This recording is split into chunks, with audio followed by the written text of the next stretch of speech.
ଜୟ ଜଗନ୍ନାଥ ସାଙ୍ଗମାନେ। ମୁଁ ଆପଣଙ୍କୁ ଲୁସି ଗୋଟେ ନ୍ୟୁ ବ୍ଲଗକୁ ଆପଣଙ୍କୁ ୱେଲକମ୍ କରୁଛି।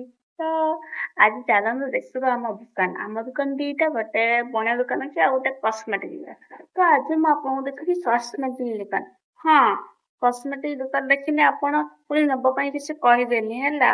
ଫ୍ରିର କିଛି ଦେଲିନି, ଦେଲି ମୁଁ ଆପଣଙ୍କୁ କହିନି ସେ କଣଟା ଫ୍ରି ଅଛି ଦେଲି।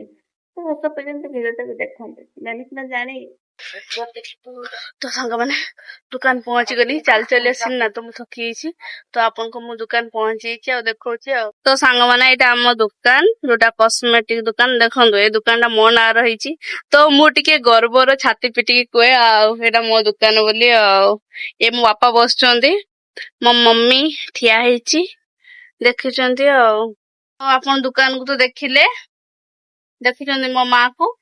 ଆଉ ଆପଣଙ୍କୁ କଣ କହିବି, ଆପଣଙ୍କୁ କହିଥିଲି ନା କିଛିରେ ଆପଣଙ୍କୁ ଗୋଟେ ଫ୍ରିରେ ଦେବି, ମାନେ ଗାର୍ଲସ ଯଦି ଆମ ଦୋକାନକୁ ଆସିଲେ ତ ନେଲ ପଲିଶ ଫ୍ରି, ଆଉ ଯଦି ଆଣ୍ଟି ଆଇଲେ ତାଙ୍କ ପାଇଁ ଚୁଡ଼ି, ଅଙ୍କଲ ଯଦି ଆଇଲେ ପାନିଆ, ଆଉ ଯଦି ବଏଜ ତାଙ୍କ ମା ଆଉ ଭଉଣୀ ପାଇଁ କିଛି ନ ପାଇଁ ହେଲେ ତ ତାଙ୍କ ଗାର୍ଲଫ୍ରେଣ୍ଡଙ୍କ ପାଇଁ ଗୋଟେ ଇୟରିଂ ମୋ ତରଫରୁ ଫ୍ରି।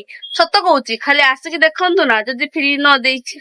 ମୋ ନାଁ ବି ଲୁସି ନୁହେଁ ହେଲା, କିନ୍ତୁ ତା ବୋଲି ନୁହେଁ ଯେ ଆପଣ 5 ଟଙ୍କାର ଜିନିଷ ନେବେ ମୁଁ ଆପଣଙ୍କୁ 10 ଟଙ୍କାର ଜିନିଷ ଇୟରିଂ ଦେବି।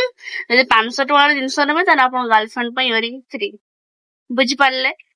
ତ ଆପଣ ଆମ ଦୋକାନ ଦେଖିଲେ, ଛୋଟିଆ ଦୋକାନ। ଆପଣ ଯଦି ଏଇଠି ଆଖପାଖରେ ଥିବେ ତ ଏଇଠି ଆସିକି କସ୍ମେଟିକ୍ ନେଇଯିବେ। ମୁଁ ବାଧ୍ୟ କରୁନାହିଁ, ଆପଣଙ୍କୁ ପସନ୍ଦ ଆପଣ ଚାହିଁଲେ ଆସିକି ନେଇପାରିବେ ଆଉ।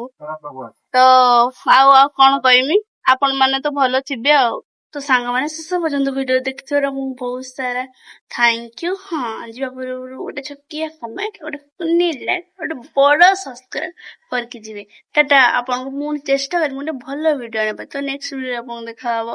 ଓମ୍ ସାଇରାମ।